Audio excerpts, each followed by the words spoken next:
Bismillahirrahmanirrahim. Assalamualaikum warahmatullahi wabarakatuh.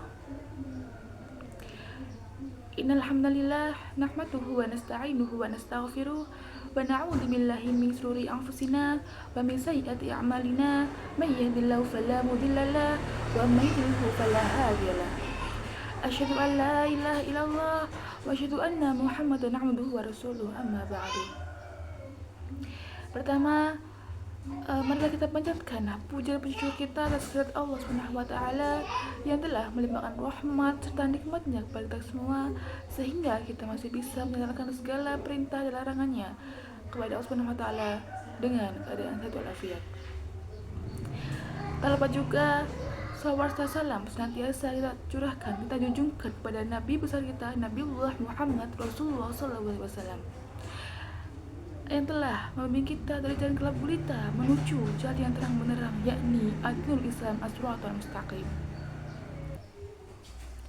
Perkenalkan, saya Saskia Fitriana dengan NIM 240107110068 dari program studi Tadus Bahasa Inggris Fakultas Ilmu Tarbiyah dan Keguruan Universitas Islam Negeri Maulana Malik Ibrahim Malang.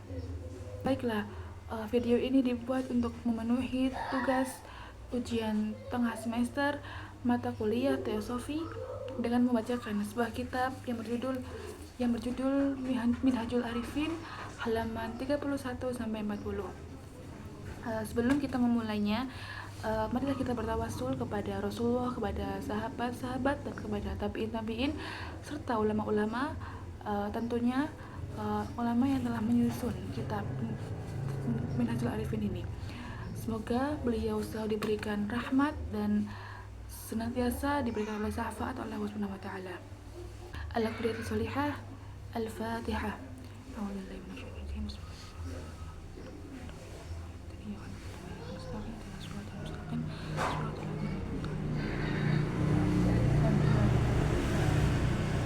Baiklah, langsung saja kita mulai dari bab Al-Babu Tasiyah Hasyarah, bab ke-19, Babus Salam, bab tentang salam. Jadi di bab 19 ini menjelaskan tentang bab salam. Bismillahirrahmanirrahim. Kita mulai ya teman-teman. Assalamu, salam adalah ismun, salah satu nama min asma'illah, dari nama-nama Allah Subhanahu wa taala. Jadi seperti yang kita tahu, kalau Allah Subhanahu wa taala itu mempunyai banyak sekali nama-nama. Di dalam Asmaul Husna itu ada 99 nama. Nah, jadi kalau kita mengucapkan salam itu termasuk dari salah satu nama Allah Subhanahu wa taala. Kemudian auda'ahu, yang diberikan khalqahu kepada makhluk, litas ta'imilu, untuk dipakai maknahu, maknanya, fi muamalatihi, dalam berhubungan, wa muasyarati, bergaul, halqihi, dengan sesamanya. Jadi kita sebagai seorang makhluk Allah Subhanahu wa taala itu diberikan sebuah salam untuk kita pakai dalam berhubungan dengan sesama manusia, berkomunikasi dengan sesama manusia, karena salam itu sangat indah. Mengucapkan salam itu sangat indah, dan harus kita sebagai seorang muslim, sebagai seorang yang beriman, insyaallah amin, harus mengucapkan salam ketika setiap bertemu dengan sesama muslim, dengan sesama orang, dengan saat bersosial itu kita harus memulainya dengan sebuah salam. Kemudian faida, jika kamu aratta, ingin memperoleh as-salamata, keselamatan, fal yaslam, ucapkanlah salam. Nah, benar ini. Kalau kita ingin memperoleh sebuah keselamatan, kita juga harus mengucapkan salam, karena arti dalam sebuah salam itu adalah Assalamualaikum warahmatullahi wabarakatuh. Artinya adalah semoga keselamatan, rahmat terlimpah atas kamu. Itu kan. Jadi kalau kita mengucapkan salam, itu kita mendoakan orang yang menjawab salam kita. Nah, orang yang menjawab salam kita itu juga mendoakan kita. Jadi kita tuh saling menjawab. Jadi kita tuh saling mendoakan gitu. Selanjutnya itu ada minka, kepada sodikuka, teman kamu, warham, dan kasihanilah man la yarhamu, yang mengasihani nafsahu, diri sendiri. Nah, benar, kita kalau setiap ketemu teman kita ucapkan salam, kita kasihani mereka, dan kita juga mengkasihani diri kita sendiri, yaitu dengan kita memberi salam, dan salam kita diterima oleh teman kita. Jadi kita itu saling mendoakan. Nah, itulah indahnya salam. Kita saling mendoakan, dan kita juga sama-sama dapat keselamatan, insyaallah ya, amin. Selanjutnya ada fa'inna, karena khalqa makhluk, baina selalu, fitnah dalam ujian, wa mihna cobaan, imma ada kalanya seseorang mubtalan dicoba, bini'mati dengan nikmat, liyudhira untuk menampakkan syukrahu, syukurnya. Nah, jadi ini juga kalau misalkan ada seseorang nih yang dicoba dengan nikmat, itu Allah itu bakalan menguji dia, apakah dia tuh bersyukur nggak dengan nikmat yang diperolehnya itu, apakah ada yang masih mengeluh atau ada yang masih merasa kurang dengan nikmat yang diperolehnya. Kadang-kadang nih teman-teman, ada nih orang yang kayak masih nggak tahu bersyukur, masih nggak bisa mensyukuri dengan nikmat yang telah diberikan Allah, kadang masih kurang gitu. Padahal belum tentu orang lain itu bisa mendapatkan nikmat yang telah diberikan oleh Allah kepada beliau, kepada dirinya itu belum tentu. Maka dari itu apapun yang kita peroleh saat ini, apapun yang telah diberikan oleh Allah itu kita wajib bersyukuri ya, karena kunci bahagia adalah bersyukur. Tolong diingat ya, karena kita tuh bisa bahagia salah satunya itu dengan cara bersyukur dengan segala hal, dengan bersyukur dengan keadaan yang sekarang, dan menjalani semuanya itu dengan ikhlas gitu. Selanjutnya yaitu ada wa imma, dan ada kalanya seseorang mubtalan dicoba, bisyiddati dengan penderitaan, liyudhira untuk menampakkan sabrahu, kesabarannya. Nah, ini juga yang menjadi salah satu hal yang harus banget kita terapkan. Kalau kita dicoba dengan sebuah musibah, dengan sebuah penderitaan, itu kita tuh harus mencoba bersabar, bertawakal pada Allah.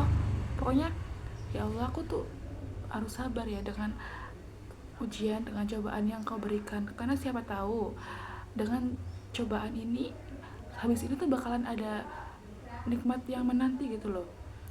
Terus kalau kita dicoba itu jangan sekali-kali kayak kenapa kok harus aku, itu gak boleh, karena kita harus tetap bersabar dan tetap berusaha untuk menyelesaikan cobaan ini, penderitaan ini tuh dengan penuh kesabaran, karena Allah tuh tidak akan menguji suatu hambanya dengan sebuah cobaan yang ataupun kesabaran di luar batas sabarnya gitu. Jadi kita harus tetap tenang, maksudnya tenang dalam artian bertawakal, menyerahkan semuanya kepada Allah. Kita berusaha, dan apapun yang diberikan Allah kita syukuri, apapun penderitaan, apapun cobaannya, kita lalui semuanya dengan sabar. Selanjutnya ada Allah Ta'ala, Allah Subhanahu wa Ta'ala berfirman dalam surat Al-Fajr ayat 15-17. A'udzu billahi minasyaitonir rajim. Bismillahirrahmanirrahim. Fa'ammal insanu idza mabtalahu rabbuhu fa'akramahu wa na'amahu fayaqulu rabbi akraman, wa amma idza mabtalahu faqadara alaihi rizqahu fayaqulu rabbi ahanan. Kalla. Artinya yaitu fa'amma, adapun al-insanu manusia, idza jika mabtalahu rabbuhu Tuhannya mengujinya, fa'akramahu lalu dimuliakannya, wa na'amahu dan diberinya nikmat, fayaqulu rabbi dia berkata rabbi Tuhanku, akramani telah memuliakanku. Nah, Jadi teman-teman, uh,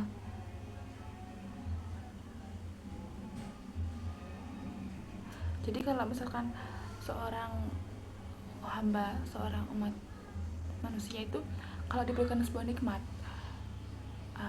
dia tuh bakalan bilang kalau misalkan Tuhanku itu telah memuliakanku gitu. Siapa sih yang nggak senang kalau diberikan nikmat? Pasti kalau misalkan ya ada orang yang diberikan nikmat ataupun kita sendiri diberikan nikmat oleh Allah, itu pasti kita bakalan kayak, ya Allah, alhamdulillah, senang banget, berarti Allah itu masih sayang pada kita, Allah itu masih peduli sama kita, dan Allah itu tahu apa yang kita mau gitu. Jadi pasti kita tuh merasa kalau Allah tuh telah memuliakan kita gitu.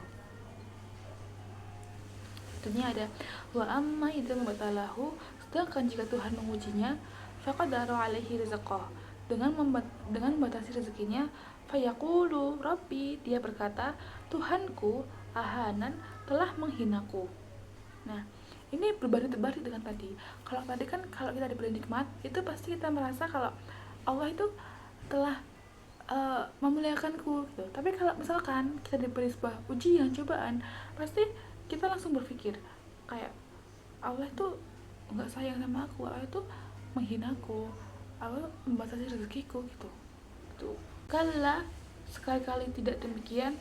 Fa inna karomati fi, ketahuilah bahwa kemuliaan itu taatihi, terletak pada ketaatan, wahawana, dan kehinaan, fi maksiyatihi, pada kemaksiatan, waman rokiba, dan siapa saja yang mengikuti hawa nafsunya, ahanahullah, Allah akan menghinakannya.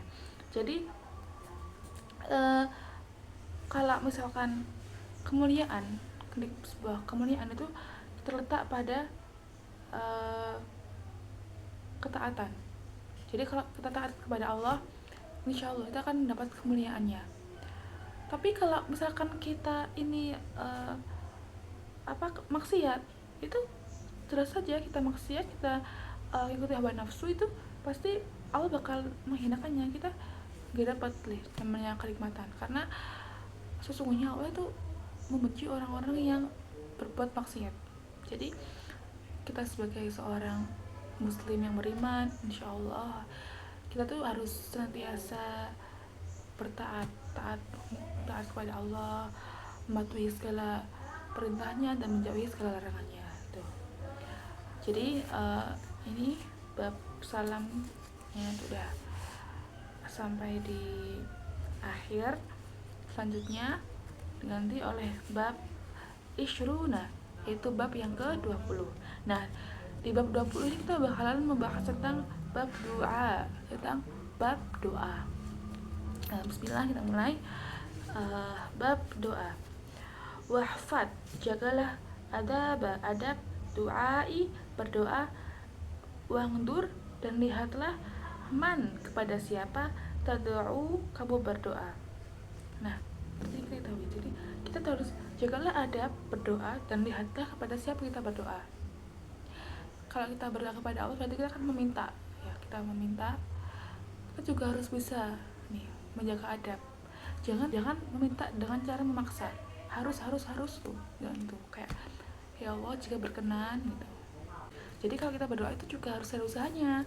Jangan cuma berdoa tapi nggak ada usahanya, itu nggak ya teman-teman. Jadi berdoa berusaha, jangan cuma berdoa tapi nggak ada usahanya gitu. Oke, selanjutnya ada wakaifa, dan bagaimana,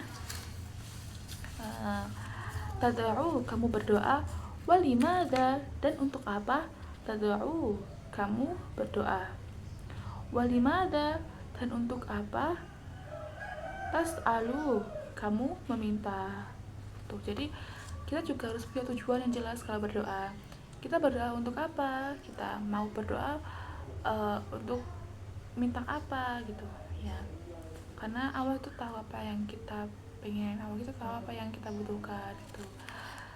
Baiklah, selanjutnya ada wa du'a'u istijabatu, diterima tidaknya suatu doa, kulli, semua bergantung, minka, pada diri, lil haqqi, peminta, Wa in, dan apabila lam ta'ti, kamu tidak memenuhi bisyarati, syarat du'ai, untuk diterimanya suatu doa, fala tastariti, niscaya doa kamu lijabati tidak akan diterima.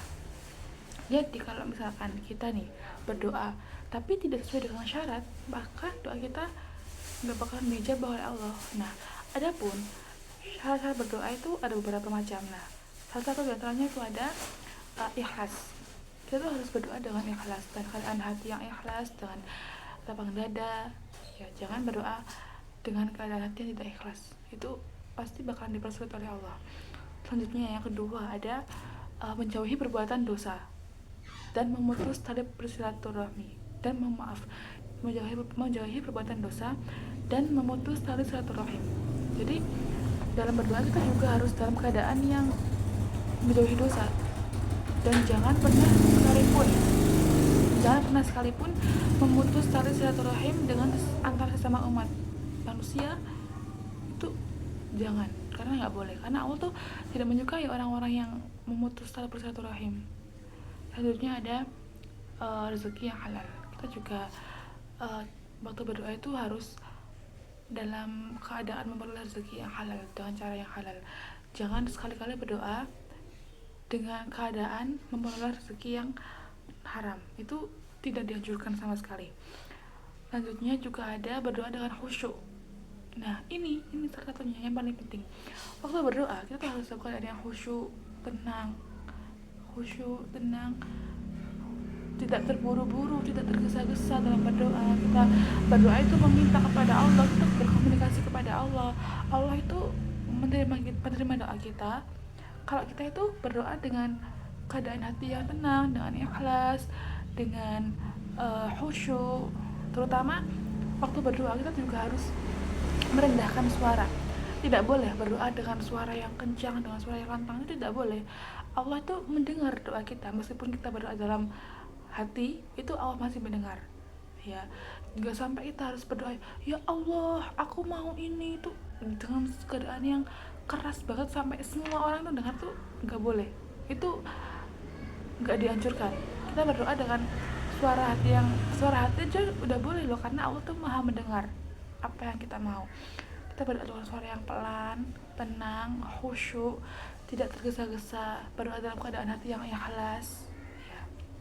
Nah, selanjutnya itu ada qala Malik bin Dinar berkata, antum tastadiuna madra, kalian semua meminta agar hujan menjadi reda. Wa ana, dan saya astabitu hajaro, meminta agar batu dilunakkan. Jadi di sini tuh kita udah bisa lihat ada perbandingan dua sifat. Yang pertama, ada yang meminta untuk hujan itu agar reda, dan juga Malik ibnu Dinar itu meminta agar batu dilunakkan. Nah, dari sini kita tuh bisa tahu kalau dalam keadaan ini terjadi sebuah perbedaan perspektif dalam menghadapi ujian ataupun kesulitan. Jadi bisa kita simpulkan dari sini kalau misalkan kalian semua itu meminta agar hujan menjadi reda, dan aku meminta agar batu dilunakkan. Kesimpulannya yang bisa kita ambil adalah, jadi alangkah baiknya daripada kita meminta hujan itu menjadi reda ataupun hujan itu dihilangkan, itu lebih baiknya kita tuh meminta agar kita lebih sabar, kuat, dan lapang dada dalam menghadapi hujan ini. Jadi alih dihilangkan, lebih baik kita minta untuk lebih sabar dan kuat dalam menghadapi hujan. Dalam menunggu hujan reda itu lebih baik kita kuat daripada kita minta dihilangkan. Lebih baik kita minta hati kita kuat dan sabar. Nah, dari kejadian ini kita bisa menyimpulkan bahwasanya kejadian ini tuh mencerminkan sebuah sikap tawakal dan kesadaran bahwa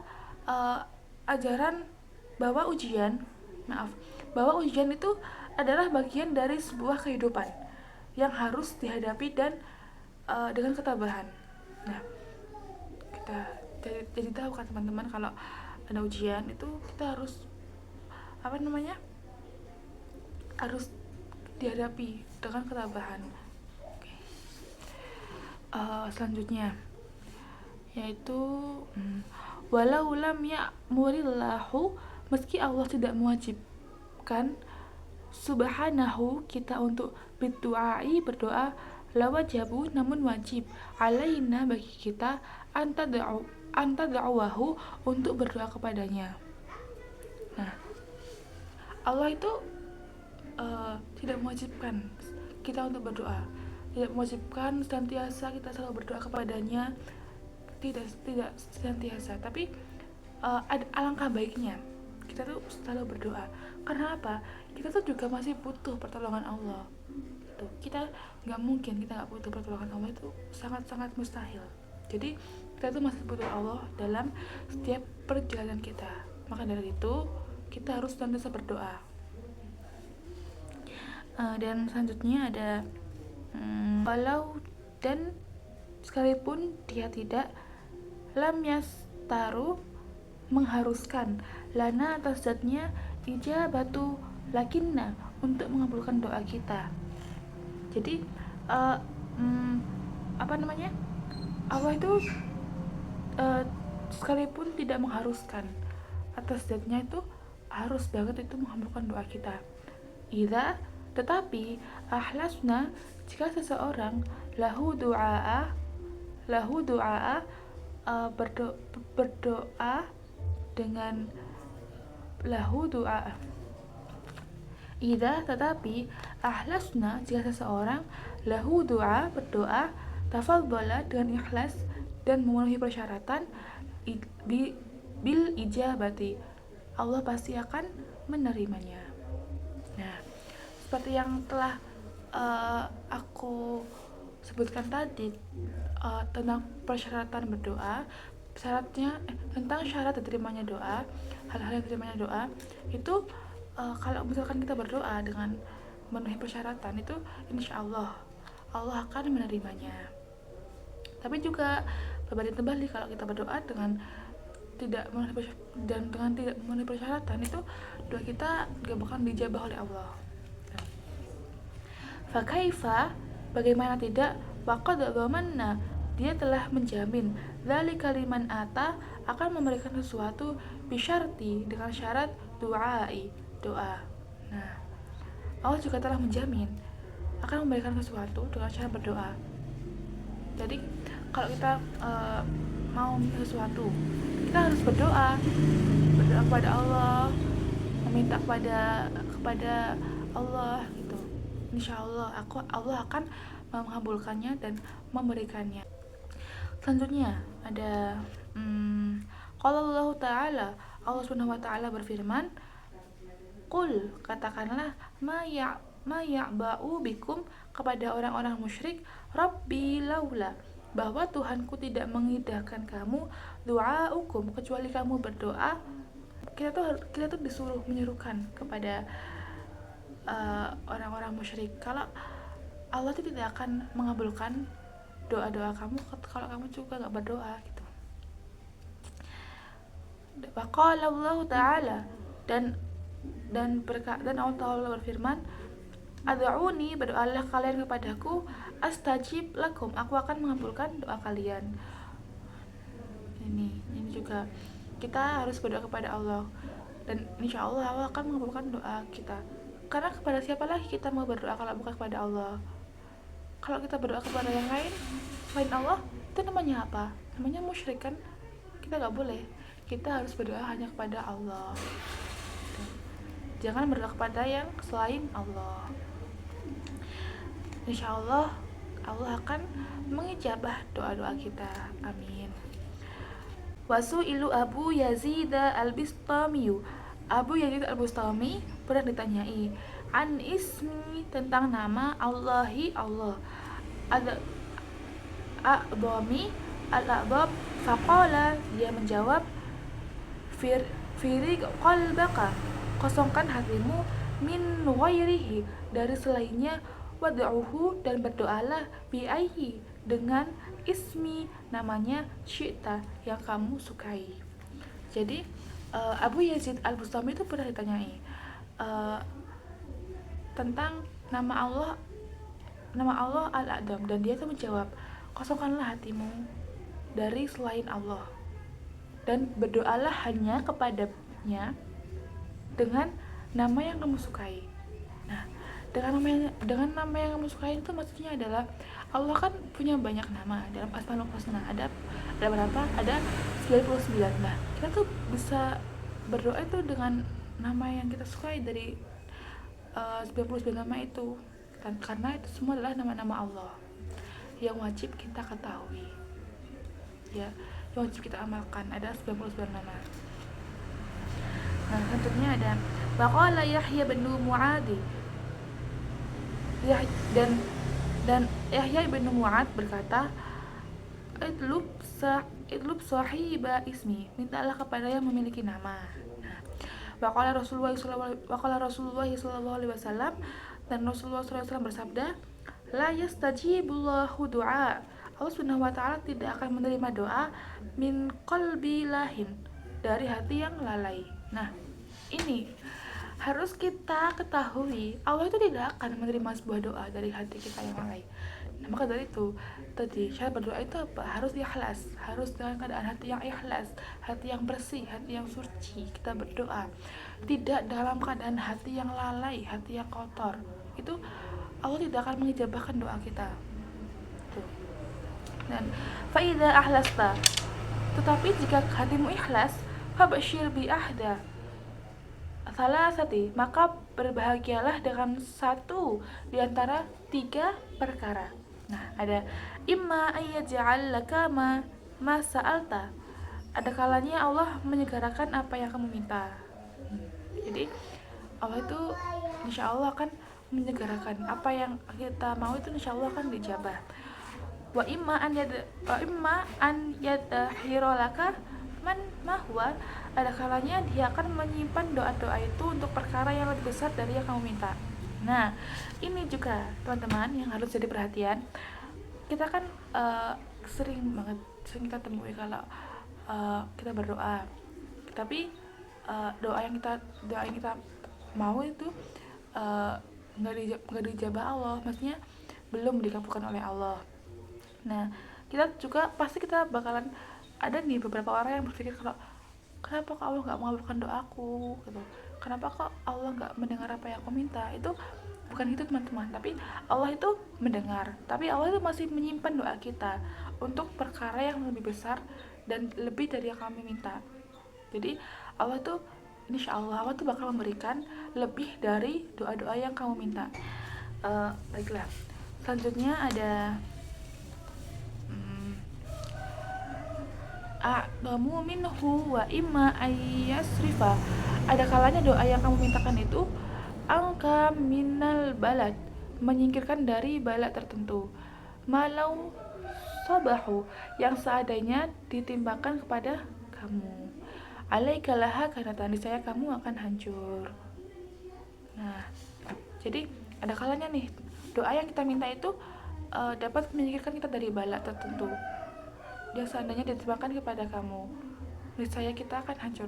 Jadi kita berdoa, terus doa kita itu dapat menyingkirkan kita dari suatu bala yang seadanya itu ditimpakan kepada kita, tapi Allah itu masih menolong kita gitu loh dengan doa yang kita doakan. Jadi kita dapat tersingkir dari bala gitu. Wad'u doa, berdoalah dengan doa mustajabah, yang sungguh-sungguh, li du'ai, dan jangan berdoa musyira, dengan sekedar bertutur kata. Ini teman-teman, kita berdoa itu harus dalam keadaan yang bersungguh-sungguh. Jangan berdoa cuma sekedar berdoa dan bertutur kata. Kita berdoa juga harus ada usaha yang harus kita lakuin. Jangan cuma berdoa bertutur kata, itu bakalan sulit untuk dijabah. Jadi alangkah lebih baiknya itu kita berdoa tapi kita juga berusaha gitu. Jangan cuma bertutur kata. rawi rawi an Rasulullah SAW annahu qala, Rasulullah SAW bersabda, qala Allahu tabaraka wa ta'ala, man saghalahu dzikri, barang siapa sibuk dengan mengingatkan an mas'alati, dalam urusanku, audaituhu, niscaya aku lalu memberinya sesuatu, dia yang lebih utama dari yang aku berikan as-saili, kepada para peminta. Jadi Allah tuh berkata, kalau barang siapa yang sibuk mengingatkanku dalam urusanku, niscaya aku akan memberikannya sesuatu yang lebih utama dari yang aku berikan kepada yang meminta. Waqala Abu Husain Waraku, dan Abu Husain Al-Hasan Ar-Waraq berkata, da'atu, pernah aku berdoa, Allahumma roh, kepada Allah, fastajaba, dan dia mengabulkan doaku, fanasitu hajah, tapi kemudian aku lupa dengan apa yang aku minta. Jadi jadi Abu Hasan Al-Waraq itu pernah berdoa kepada Allah, dan doanya tuh dikabulkan, tetapi kemudian dia tuh lupa tentang apa yang dia minta gitu. Dia tuh lupa doa apa yang telah dia minta kepada Allah, sehingga Allah tuh mengabulkannya gitu. Tahfad, jagalah haqqa Allahi, Allah azza wa jalla, alaika fi, atasmu dalam berdoa, wala tastagil, dan jangan sibuk dengan bihtaka, kamu sendiri, fa innahu, sebab Allah, a'lamu bislahatika, lebih mengetahui apa yang menjadi kemaslahatan Anda. Jadi kita juga harus bisa nih menjaga hak Allah atas kita dalam berdoa. Kita tuh jangan sibuk dengan kita sendiri, jangan sibuk dengan kita sendiri, karena Allah itu mengetahui apa yang kita mau, mengetahui apa kemaslahatan kita gitu.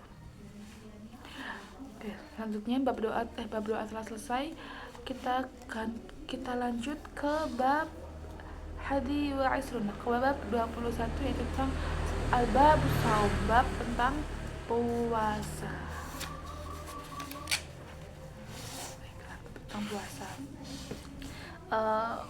Ngomong-ngomong tentang puasa, alhamdulillah ya teman-teman, kita menyelesaikan ibadah puasa tahun ini.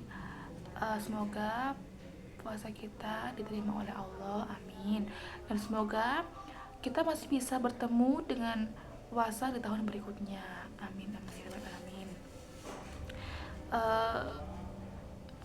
Bab puasa, bab tentang puasa. Kita mulai ya teman-teman, kita lanjut lagi. Fa'idha, jika kamu somatu berpuasa, bisaumika, berniatlah untuk kafa, menjauh nafsa diri, ani, dari syahwati, hawa nafsu. Tuh, jadi berpuasa itu bukan hanya sekedar menahan lapar, dahaga, tapi kita juga harus bisa menahan hawa nafsu. Kita harus bisa mengendalikan hawa nafsu saat berpuasa gitu teman-teman. Fa'inna, karena sauma, puasa adalah fana'u, lemburnya, muradu, kehendak, nafsi, jiwanya, wafihi, dan di dalamnya sofa'u, terdapat penyucian, qalubi, hati, wadamaratu, dan ketenangan anggota tubuh. Jadi puasa itu kita di dalamnya itu puasa itu terdapat penyucian hati dan ketenangan anggota tubuh. Kita puasa itu dibersihkan hati kita, ditenangkan jiwa-jiwa kita gitu. Jadi kita juga harus bisa menahan sebuah hawa nafsu. Emang hawa nafsu itu hal yang sulit ditahan, tapi dalam berpuasa kita juga harus bisa dan benar-benar wajib menahan hawa nafsu. Bukan hanya menahan lapar, dahaga gitu, tapi hawa nafsu juga harus ikut ditahan. Al-jawarih, di samping peringatan, Watanbihu berbuat baik ala kepada ihsani fakir miskin. Ila di samping itu fuqara'i puasa juga mengajarkan wal itajai agar manusia kembali ilallahi kepada Tuhannya, wasyakri bersyukur ala atas ma tafadhala bihi apa yang telah diberikan kepadanya. Dalam bulan puasa kita juga harus berbuat baik kan kepada fakir miskin. Tetapi di samping itu puasa itu juga mengajarkan agar manusia itu kembali kepada Tuhannya dan bersyukur atas nikmat yang diberikan oleh Allah kepada kita. Jadi puasa itu merupakan sebuah hal yang paling ditunggu-tunggu oleh umat Islam, karena dalam bulan puasa ini Allah itu bakalan ngasih kita pahala yang berlipat ganda. Setiap perbuatan kita itu insya Allah, setiap perbuatan baik kita itu insya Allah akan dilipat gandakan oleh Allah dalam bulan puasa. Jadi kita juga harus bisa mendekatkan diri kepada Allah dan bersyukur dengan apa yang telah diberikan Allah kepada kita. Selanjutnya ada minan na'ami dari nikmat, wa tahfidhi dan keringanan hisab. Wa minnatullahi fi taufiqi dan bagaimana taufik yang Allah berikan kepada kamu lisaumi a'dama sampai kemudian mampu melaksanakan puasa min antaquma bisyukriha itu lebih besar dari rasa syukur kamu. Wa min saumika inla tadlubu minhu iwaduh karenanya janganlah menuntut balasan dari puasa kamu. Taufik yang telah diberikan Allah itu mampu membuat kita melaksanakan puasa, dan ini tuh lebih besar dari rasa syukur kita. Jadi jangan pernah menuntut balasan dari puasa. Bab selanjutnya yaitu bab Sani wa Isruna, bab ke-21. Yaitu di sini kita akan membahas tentang bab zakat, bab tentang zakat. Nah, jadi zakat itu macam-macam ya teman-teman. Wa an kulla jazai min si'asika, setiap bagian dalam diri Anda, zakatu wajibatu lillahi ta'ala, ada kewajiban zakat untuk Allah. Nah, zakat itu sebuah kewajiban, dan di dalam setiap bagian dalam diri kita itu ada kewajiban berzakat kepada Allah. Fazakatu qalbi, zakat hati adalah tafakkur fi a'dhamatihi, tentang keagungan, wa hikmatihi dan hikmah, wa qudratihi dan kekuasaan, wa hajutihi dan hujjah, wa ni'matihi dan nikmat, wa rahmatihi dan rahmat. Jadi zakat hati itu tentang tafakkur. Zakat hati adalah tafakkur tentang keagungan, hikmat, kekuasaan, hujjah, nikmat dan rahmat. Wa zakatu aini, dan zakat mata adalah an-nadaru, pandangan, bi ibaratihi, penuh perhatian tentang semua pelajaran, wa adamu, dan menundukkan an syahwati, dari pandangan syahwat. Nah, selain ada zakat hati, zakat mata juga ada. Nah, zakat mata itu adalah pandangan penuh perhatian dengan cara menundukkan syahwat gitu. Jadi dan wazakatu, dan zakat adzani, pendengaran, isti'adu adalah dengan mendengarkan, ilama fihi, apa saja yang mendatangkan tazataku, keberuntungan. Jadi ada zakat hati, zakat mata, zakat pendengaran. Nah, zakat pendengaran ini tuh zakat dengan cara mendengarkan apa saja yang mendatangkan keberuntungan. Wa zakatu lisani, dan zakat lisan, nadaku dengan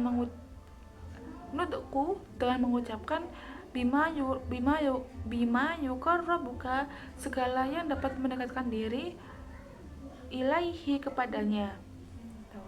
Jadi ada juga zakat lisan nih. Nah, zakat lisan itu dengan mengucapkan mengucapkan perbuatan-perbuatan baik yang dapat mendekatkan diri kepada Allah Subhanahu wa taala. Wa zakatu yadi, dan zakat kedua tangan, qaidu anisyar, dengan menahan perbuatan buruk, wal bastu ilal khair, dan siap melakukan perbuatan baik. Nah, ada juga zakat kedua tangan, yaitu dengan menahan perbuatan buruk dan siap melakukan perbuatan baik. Tuh, harus ditahan nih perbuatan buruknya. Jangan sekali-kali uh, melakukan perbuatan buruk, tapi kita harus melakukan perbuatan baik. Wazakatu, dan zakat ar-rajuli adalah berjalan. Wazakatu, dan zakat ar-rajuli adalah berjalan, sa'yu, menuju kepada segala yang ilama fihi solahu, kebaikan yang mendatangkan qalbi, hati, wasalamatu, dan keselamatan dini, agamamu. Dan zakat adalah berjalan menuju kepada segala yang mendatangkan kebaikan, hati, dan keselamatan agamamu. Jadi zakat itu sebuah jembatan gitu loh, jembatan menuju segala hal yang mendatangkan kita kepada kebaikan, kepada keselamatan hati dan agama gitu. Selanjutnya ada bab salis wa isruna, tentang babul haji, bab tentang haji. Haji kan termasuk ke dalam rukun Islam yang ke-5. Yang pertama ada syahadat, sholat, zakat, puasa, dan haji. Nah, haji ini termasuk rukun Islam yang tidak wajib ditunaikan, maksudnya hanya wajib ditunaikan bagi orang yang mampu. Kita mulai bab haji. Wal muridu, bagi seorang murid, idza hajja, yang bermaksud menunaikan haji, itu dia harus memperkuat niatnya, khaufal raddi, takut hajinya mardud. Jadi bagi seorang murid atau bagi seseorang yang mau menunaikan sebuah haji, itu harus memperkuat niatnya.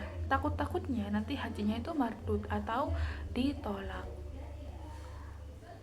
Wasta'ada ista'idatan man la yarjul iyaba, seperti orang yang tidak ingin kembali. Terus wa ahsana, dan berbaikan dengan sihbata, teman seperjalanan. Wa tajarrada, ketika memasuki ingin dan ihram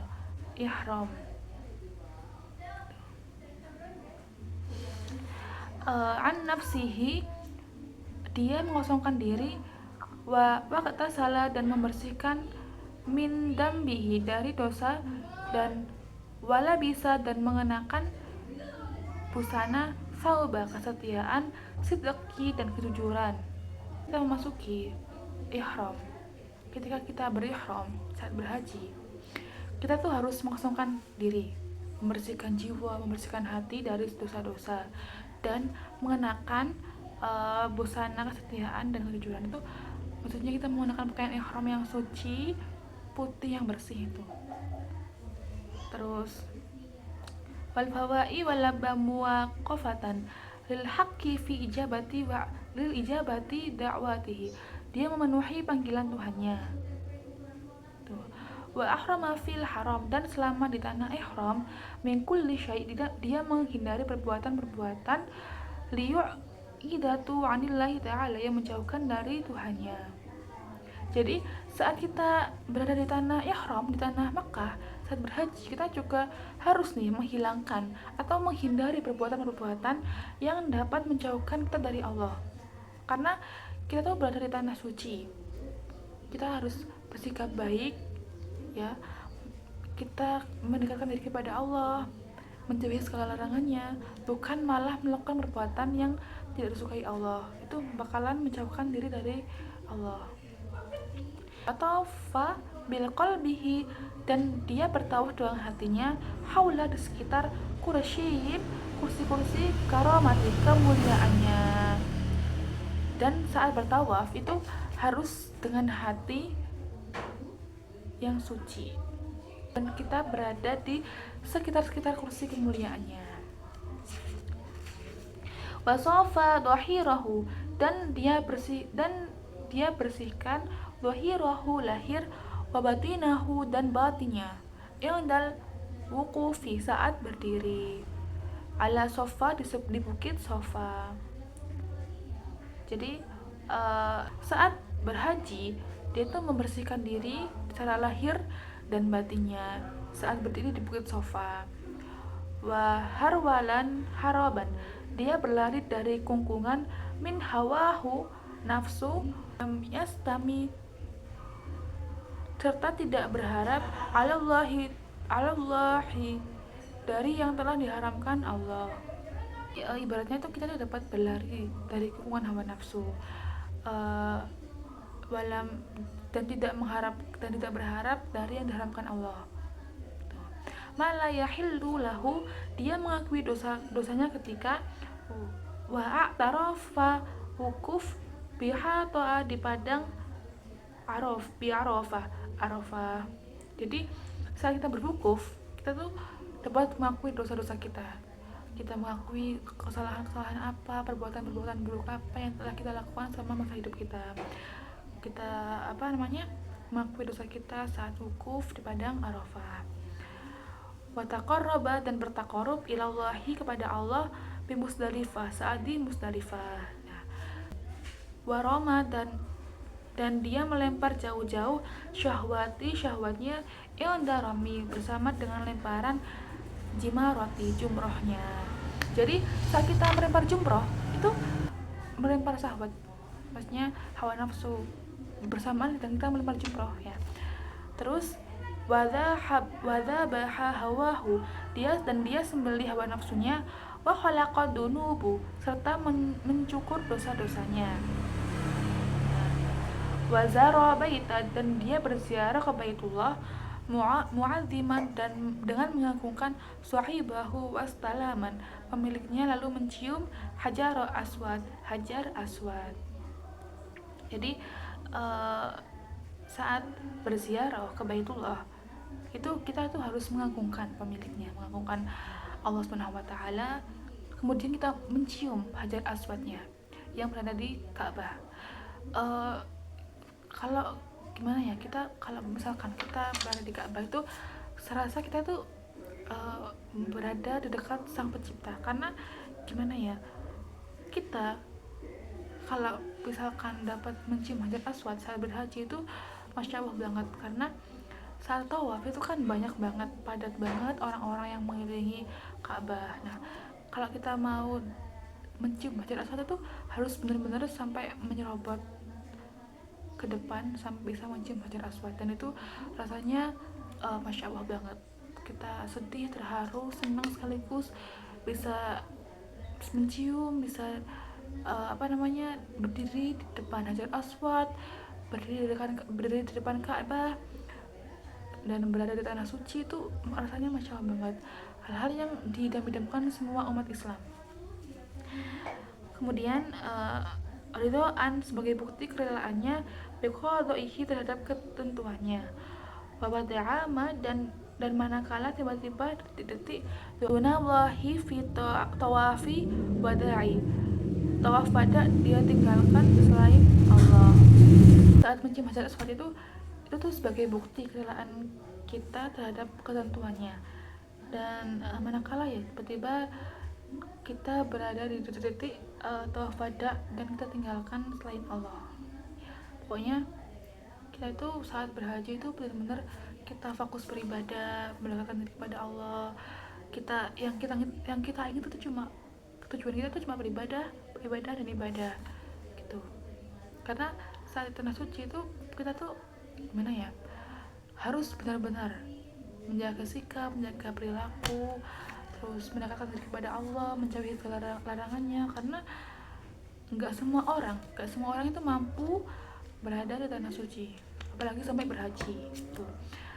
Yang seperti kita tahu ya, kalau sekarang haji itu kan kita harus nunggu belasan tahun, bahkan sampai ada yang puluhan tahun untuk berhaji, karena emang haji untuk saat ini Haji tuh sangat antri banget ya, banyak banget orang yang mau pergi haji ya, masya Allah banyak banget orang yang mau pergi ke tanah suci. Al-babu rabi' wa isruna, bab di sini mengenai bab salamati, bab tentang keselamatan. Wa adlubi, mintalah as-salamata, keselamatan kepadanya, falita, meskipun mandolabaha, belum tentu wazadaha, mendapatkannya. Jadi kita itu harus sering minta-minta keselamatan kepada Allah, meskipun belum tentu kita mendapatkannya, tapi apa salahnya kita meminta keselamatan, minta pertolongan kepada Allah, karena kita punya Allah, kita hanya bisa mengandalkan Allah, kita tidak bisa mengandalkan selain Allah. Fakaifa, lantas bagaimana, liman ta'arrada, orang yang berhadapan lil balai, dengan mara bahaya.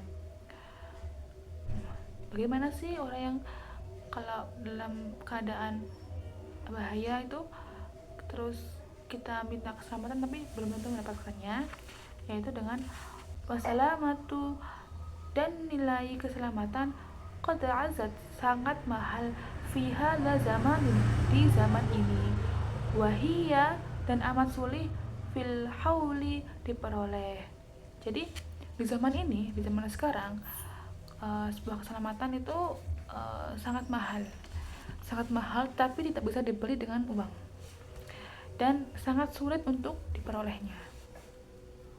Fa in lam takun, paling tidak ada, fi hauli fal uzlahu, ada di dalam uzlah, falaisati kal haula, fa in lam takun uzlatu, dan uzlah tidaklah sulit dilakukan. Fasamtu walaisa kal uzlati, jika kamu tidak mampu mendapatkan keselamatan dengan cara ulzah. Nah, ini ada nih, kalau kita tidak mampu nih mendapatkan keselamatan dengan cara ulzah, itu fa'in lam takun fi saumit, sebaiknya kita diam. Falakalama bima yang fa'u, yang berbeda sekali dengan ulzah, wala yadurru, apabila kamu walaisa, tidak dapat kasauti, bersikap diam. Nah, kalau kita nggak bisa diam, kita ngapain nih? Wa in arabta, dengan pembicaraan bermanfaat. Kalau kita tidak mampu mendapatkan keselamatan dengan cara ulzah, itu sebaiknya kita diam. Tetapi apabila kita juga tidak dapat diam, maka wa in aradta salamata, maka berbicaralah dengan perbicaraan yang baik dan bermanfaat. Kita jangan hal yang gak baik dan yang gak bermanfaat, itu gak boleh ya. Fala taza' a'dhata dawala, jika kamu menginginkan keselamatan, tanah fasil ishtikalu, jangan menentang arus dan jangan mencari kesulitan. Itu. Jadi kalau kita pengen selamat nih, pengen menginginkan keselamatan, itu jangan pernah menentang arus dan mencari kesulitan. Kita ikuti aja apa alurnya gimana, kita ikuti aja. Jangan sampai kita melawan arus, menentang, apalagi menentang ya. Dan jangan pernah mencari sebuah kesulitan kalau kita mau mencari keselamatan. Tuh, kita cari kullu man qala, seperti di saat orang mengetahui, nafaqtuluhu, maka katakanlah aku, anta, kamu, wa kullu man, dan jika ada yang qala li faqtulu laka, mengatakan milikku, maka katakanlah itu milikmu. Wasalamatu, keselamatan terjadi fi zawali, apabila kebiasaan ma'rifati telah sirna, wazalahu, kebiasaan dan kebiasaan ma'rifah akan sirna, fi faqda irodati, kalau kehendak telah hilang. Nah, keselamatan dapat terjadi itu apabila kebiasaan telah sirna, dan kebiasaan ini akan sirna kalau kehendak telah hilang, gitu.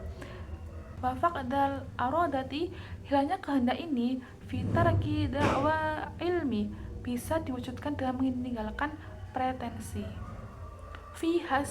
Fiha istighfarullahi bihi min tabiri amrik, mengenai sesuatu yang telah ditentukan Allah. Jadi qala Allah Ta'ala, Allah SWT berfirman, alaisa, bukankah Allahu Allah bikafin, cukup melindungi abdahu, hambanya. Tuh.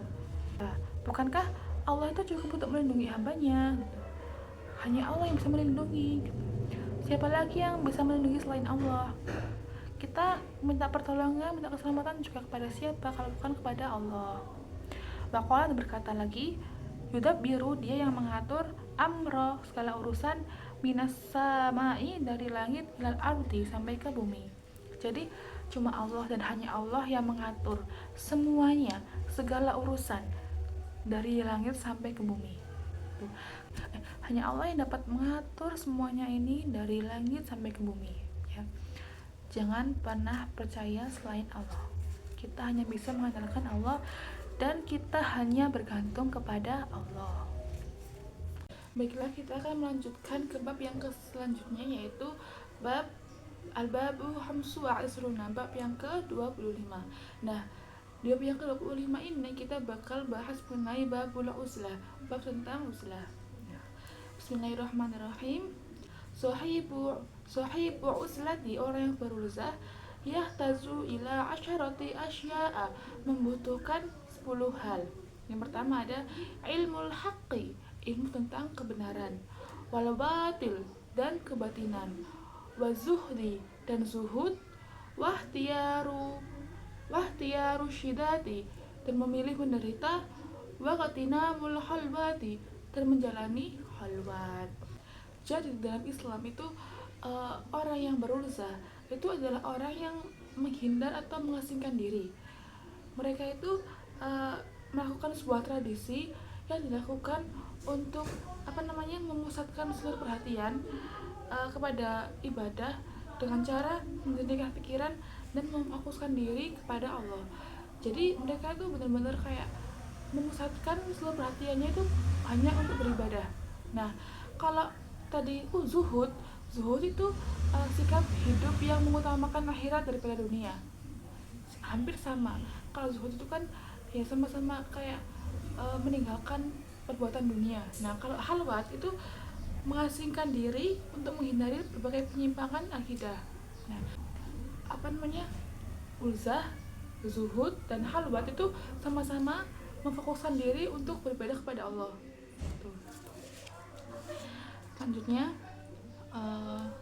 wassalamatu wan nadharu fil awaqibi, keselamatan dengan melihat akhir setiap perbuatan, wa an yara ghairahu afdola, melihat orang lain baik dari dirinya, minhu, sendiri, waya zila anin nasi syarrahu, beruzlah dari keburukan manusia, wala yafturu anil amali fa inna, tidak menyia-nyiakan waktu, harus diketahui sunyi dari amal. Jadi orang yang beruzlah itu membutuhkan 10 hal. Yang pertama ada ilmu tentang kebenaran, terus ada kebatinan, ilmu tentang kebenaran, kebatinan, terus zuhud tadi, terus ada halwat, terus ada kayak mereka itu selamat kayak setiap melihat akhir setiap perbuatan, terus ada melihat orang lain melihat orang lain baik dari dirinya, terus beruzlah dari keburukan manusia gitu. Tidak menyia-nyiakan waktu, harus kita husnul dari amal. Al-faragha bala'u,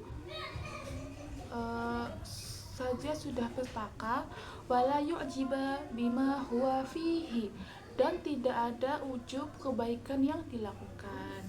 Jadi uzlah ini kita bisa melihat dari peristiwa Nabi Muhammad SAW yang dilakukan di Gua Hira pada usia 40 tahun. Nah, beliau kan datang ke Gua Hira, ya, beliau beruzlah, mengasingkan diri, dan beliau mendapatkan wahyu di Gua Hira. Tuh. Itu adalah peristiwa uzlah yang dilakukan oleh Nabi Muhammad SAW.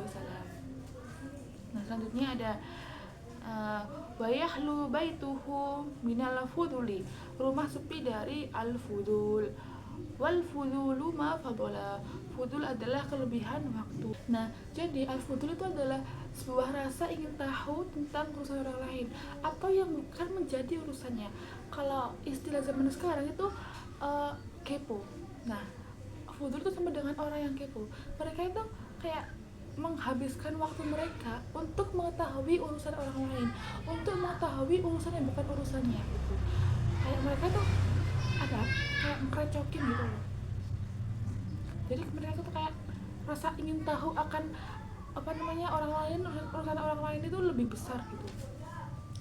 Selanjutnya ada uh, an yaumika li ahlil aroti, dan ini hanya pantas bagi orang yang masih hidup dan dengan kehendaknya sendiri. Wama fadala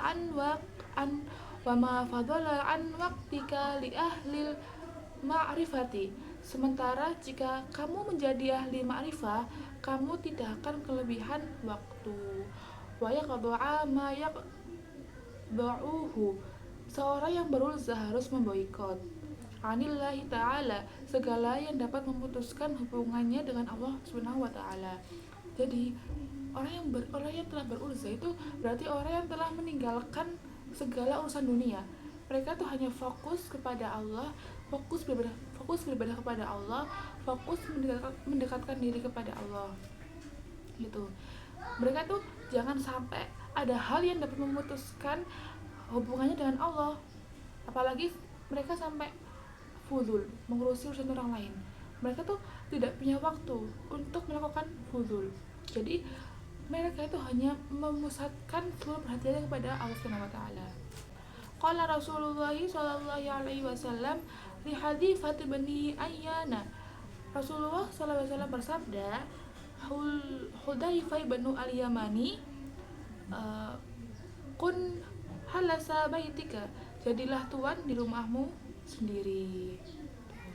Faqala Isa bin Maryam alaihi salam, Isa bin Maryam alaihi salam berkata, amlik lisanaka, cita-citamu adalah lisanmu.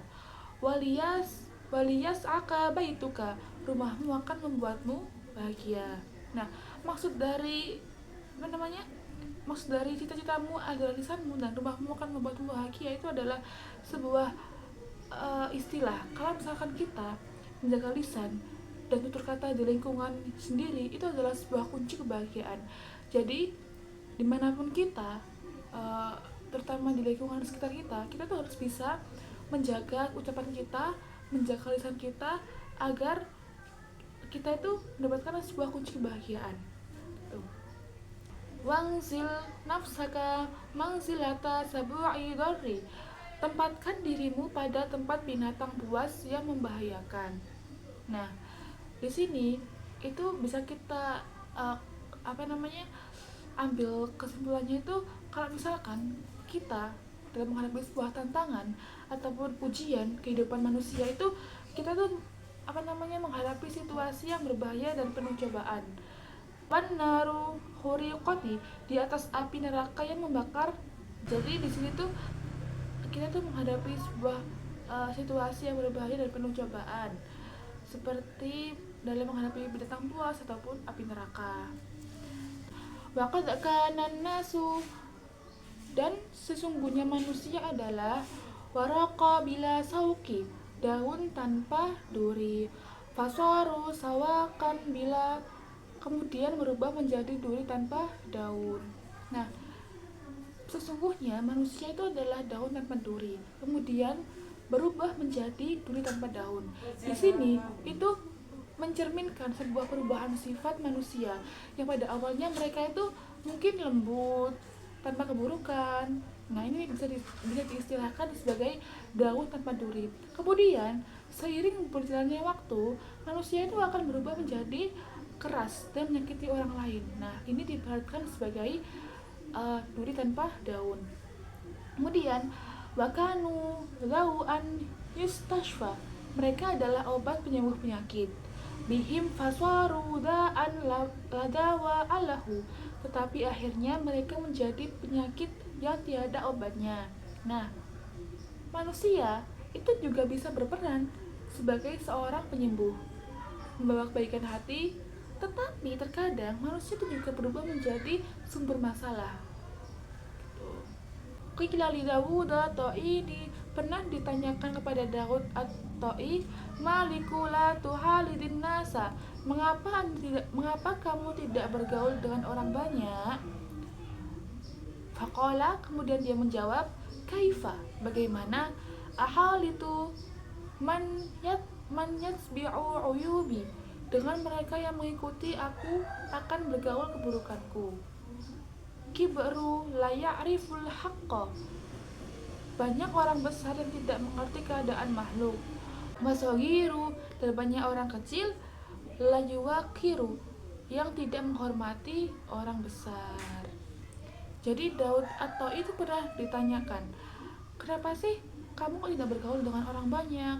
Kemudian dia menjawab, bagaimana aku akan bergaul dengan mengikuti keburukan mereka? Banyak orang yang besar tidak mengerti keadaan makhluk, dan banyak orang kecil yang tidak menghormati yang besar. Man istanasa billahi, barang siapa selalu bersama Allah, istauhasya min ghairihi, dia akan menganggap rendah selainnya. Wa qala al-fadilu, dan berkata, inistata'tu, jika kamu mampu menemukan antakuna, tempat fi maudhi'i, yang tidak kamu dan orang lain la ya'rifu, ketahui, wala tu'rafu fa'fal, maka lakukan ulzah. Nah, di sini kalau misalkan kita bisa menemukan sebuah tempat yang tidak banyak orang ketahui, tempat yang jauh dari keburukan manusia, maksudnya tempat yang nggak banyak orang tahu, kita bisa melakukan sebuah ulzah, karena ulzah itu bisa dilakukan di tempat yang peradaban manusianya itu belum mengikuti arus zaman yang benar-benar sampai semua sifat tingkah laku manusia itu mencerminkan kepada keburukan. Jadi kita usahakan, kita kalau berulzah itu kita berulzah ke tempat yang membawa lingkungan baik di diri kita, kayak lingkungannya itu lingkungan yang penuh kebaikan. Selanjutnya, waqala Sulaiman, dan Sulaiman berkata, hiya mina, keinginanku, ad-dunya, di dunia ini adalah an alaysa ibadatan, selalu memakai jubah bertambal, wakanu, dan tinggal bikuryatin, di desa, laisa fiha ahadu, yang tak seorang pun penduduk mengenalku, ya'rifuni wala ghida'ali wala ghosya'a, di samping desa itu tidak ada makanan untuk sarapan atau makan malam. Jadi Sulaiman itu pernah berkata kalau keinginan dia itu pengen sekali tinggal di sebuah desa yang tidak ada seorang pun mengenal beliau, terus beliau itu selalu memakai jubah bertambal. Maka Rasulullah SAW, dan Rasulullah SAW bersabda, ya'ti zamanun, akan tiba suatu zaman, tamassuku yauma idin bidinihi, di saat itu orang yang memegang agamanya kakabiti, seperti memegang bara api, ala jamri walahu azru, baginya pahala sebanyak pahala hamsina minkum, 50 diantara sekalian semua, wafi uzlati, dalam ulzah, syianatu, terdapat upaya, zawarihi, menjaga anggota tubuh. Jadi Rasulullah itu pernah bersabda, kalau misalkan akan tiba suatu zaman, akan tiba di saat orang-orang lain memegang agamanya itu seperti memegang bara api, jadi bakalan ada 50 orang di antara kalian semua yang terdapat upaya dalam menjaga anggota tubuh. Dan wafaraqul qalbi wasuqutu, mengosongkan hati dari keinginan, hukukil khalqi wa iqlaku, menggugurkan hak-hak dirinya sebagai makhluk, abawa bidunya, menutup pintu keduniaan, wa kasru silahi, mematahkan senjata, asyaitani, setan, wa imaratu, dan menempa dohiri, lahir, wal batin, dan batinnya. Selain tadi menjaga anggota tubuh dan mengosongkan hati dan pikiran, kita juga mengukuhkan hak-hak sebagai makhluk. Terus ada juga yang menutup pintu keduniaan, mematahkan senjata setan, dan menempa lahir dan batin. Kalau orang berusaha itu benar-benar orang yang memutuskan hubungan dengan dunia. Maksudnya mereka itu nggak tidak akan mengurusi kehidupan dunia dan fokus beribadah. Jadi itu adalah bab penjelasan dari bab yang ke-25. Selanjutnya kita bakalan lanjut bahas bab yang ke-26. Babu sadis wa isruna, bab yang ke-26.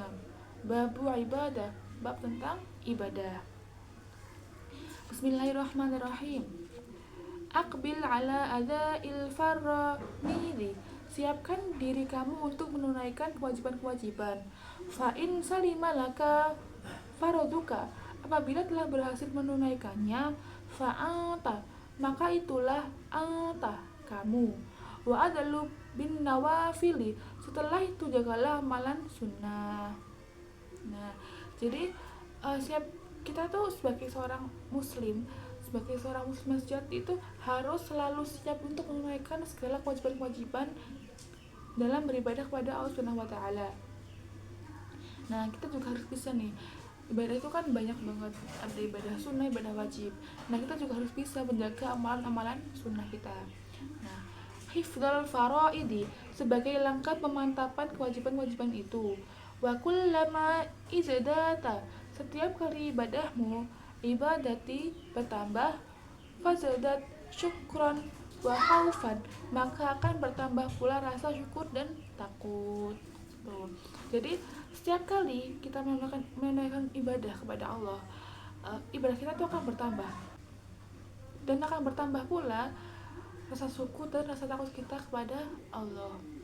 Qala Yahya bin Mu'adzin, Yahya bin Mu'adzin berkata, ajibtu liwalibi fadilati, aku sangat heran melihat orang yang menuntut keutamaan. Tariki faridatin, tapi meninggalkan kewajiban. Wa man kana alaihi dainun, bagi pemilik hutang, fa ahda ila sahibi, nantinya akan dituntut pemiliknya. Daini mithla haqqihi kana mudhaliban, hal ini juga berlaku pada kewajiban-kewajiban dirinya. Bil haqqi, setelah tiba, idza halal ajalu, waktunya atau hari hisab nanti. Jadi Yahya bin Mu'adz itu pernah berkata, dia tuh heran melihat orang-orang yang menuntut keutamaan, tapi mereka tuh meninggalkan sebuah kewajibannya. Nah, jadi bagi seorang yang pemilik hutang, nantinya itu bakalan dituntut oleh pemiliknya. Maksudnya itu orang yang berhutang itu bakalan dituntut sama orang yang memberi hutang itu. Terus itu juga bakalan berlaku sampai hari hisab nanti. Jadi bakalan, kalau belum dibayar, ya udah nanti bakalan hitung di hisab di akhirat nanti. Waqala Abu Bakri Waraku, dan Abu Bakar Al-Waraq berkata, ibadul fi, umumnya orang zaman hadza zamani arba'atin ala arba'atin, 4 perkara dari 4 perkara lainnya, yaitu sekarang ini lebih mengutamakan fadhaila 'alal faraidi, lebih mengutamakan amalan sunnah dari yang fardu. Nah, banyak banget nih sekarang teman-teman orang yang mereka itu lebih mengutamakan sunnah dari yang wajib. Yang benarnya itu harus mengutamakan amalan yang wajib baru yang sunnah gitu. Jangan yang sunnah dulu baru yang wajib. Kita tuh memprioritaskan yang wajib terlebih dahulu baru yang sunnah. Wa dhahira 'ala batin, lebih mengutamakan lahir dan batin. Wal khuluqu 'ala nafsi, lebih memerhatikan orang lain daripada diri sendiri. Nah, ini gak boleh teman-teman. Kita itu punya diri sendiri, dan yang kita perhatikan pertama itu apa? Diri kita sendiri. Kalau kita udah benar, baru kita perhatikan orang lain. Jangan fokus ke orang lain tapi diri kita gak benar. Tuh. Kita perbaiki dulu diri kita sendiri, baru kita bisa melihat orang lain. Wala kalama ala fi'li, dan lebih mengutamakan ucapan daripada perbuatan nyata. Ini banyak banget ya yang terjadi, yang sering kita temui di lingkungan kita. Kalau misalkan banyak banget orang yang kayak mereka tuh lebih tinggi ucapannya tapi perbuatannya nggak ada. Mereka lebih suka berbicara tapi nggak berbuat apa-apa gitu. Yang lebih tepatnya itu mereka berucap, mereka juga berbuat. Jadi balance, imbang itu. bukan berucap tinggi tapi nggak ada perbuatannya. Selanjutnya bab yang terakhir yaitu babus sabi' wa isruna, bab yang ke-27. Nah, di bab 27 ini kita membahas mengenai babu tafakkur, bab tentang tafakkur. Nah, ngomong-ngomong soal tafakkur, apa sih tafakkur itu?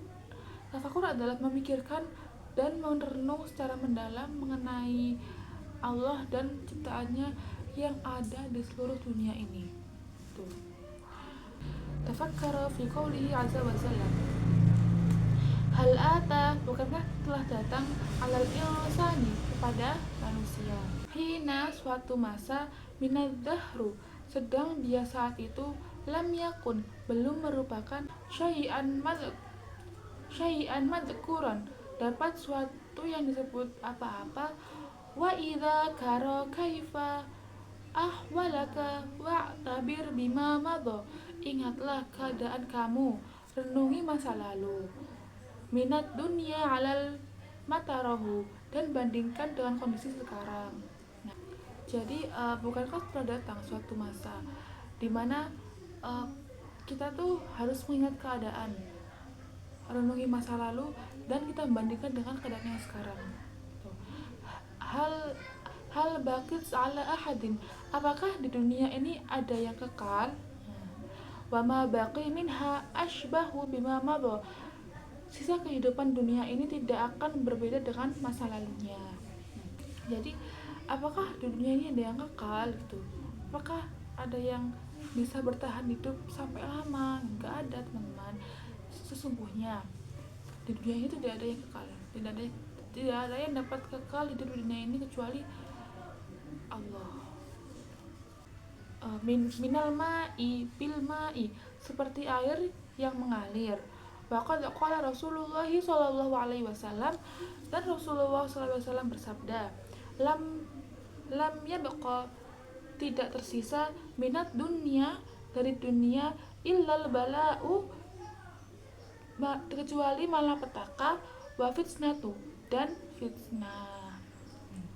Jadi Rasulullah bersabda, kalau tidak ada yang tersisa di dunia ini kecuali malapetaka atau bala dan fitnah.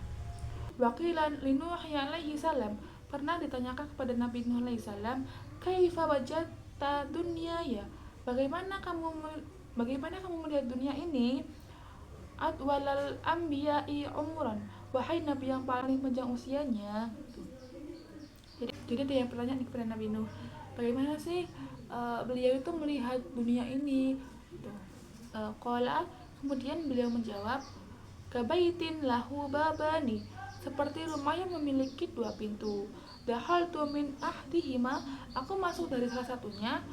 Wa kharajtu, dan keluar minal akhari, dari yang lainnya. Wal fikratu abu kulli khairin, ketahuilah bahwa pikiran merupakan sumber kebaikan. Wahya mir'atin, ia merupakan cermin, turika, untuk melihat hasanati, yang baik, wasayiati, dan yang buruk. Jadi setelah ditanya tadi bagaimana sih Nabi Nuh itu melihat dunia ini, nah beliau itu menjawab, beliau itu melihat seperti rumah yang memiliki dua pintu. Beliau masuk dari salah satunya, kemudian keluar dari yang lainnya.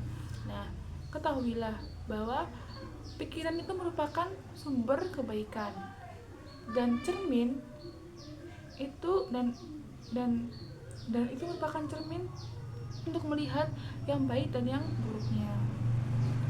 Tamma bihamdillahi, segala puji bagi Allah, wa aunihi wa husna taufiqi, yang dengan pertolongan dan taufiknya, walhamdulillahi wahda, risalah ini telah terselesaikan. Alhamdulillahirabbil alamin. Pembahasan kitab Minhajul Arifin dari halaman 31 sampai 40 telah selesai. Saya pribadi mohon maaf yang sebesar-besarnya apabila selama menerangkan dan menerjemahkan kitab ini ada kesalahan kata ataupun ucapan. Saya pribadi mohon maaf yang sebesar-besarnya. Sekian dari saya, terima kasih. Wassalamualaikum warahmatullahi wabarakatuh.